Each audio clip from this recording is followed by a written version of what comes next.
dirais, l'élément stratégique dans la situation politique, c'est les jeunes diplômés du supérieur, qui dans les jeunes générations, je pense peut-être 40%, qui jusqu'à présent sont quand même d'une gentillesse excessive, on peut le dire. C'est un peu mystérieux.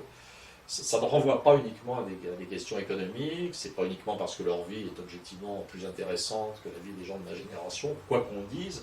La théorie économique nous dit que c'est les jeunes qui doivent tout prendre dans la gueule. Nous voyons qu'ils prennent tout dans la gueule, ils votent à gauche, ça c'est bien. Ils ne sont pas du tout touchés, ces jeunes diplômés supérieurs, par les idéologies du Front National. Ils sont totalement immunes, ce sont des bons Français républicains à l'ancienne. Mais c'est juste pas normal, si on s'en tient aux paramètres économiques, c'est juste pas normal qu'ils soient si sympas. Peut-être qu'effectivement, après mai 68, les rapports entre générations au niveau affectif, apparemment, sont devenus moins durs, il y a moins de violence intergénérationnelle.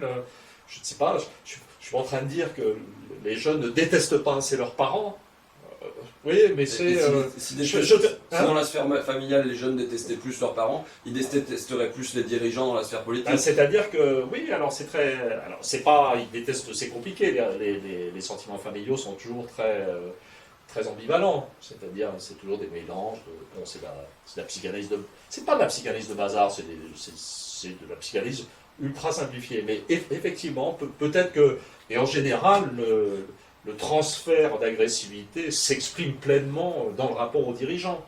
Et peut-être que là, une partie du prix à payer pour ces rapports intrafamiliaux beaucoup plus civilisés, malgré tout, pour ces enfants qui n'ont pas été battus, réprimés, avec lesquels les parents ont savamment et péniblement négocié, beaucoup plus libres, le prix à payer, c'est que ces jeunes qui ont fait souvent tous plus d'études, qui sont plus évolués statistiquement que la génération d'avant, ils ont un peu de mal à se représenter leurs dirigeants comme des figures paternelles ou maternelles menaçantes, dévastatrices.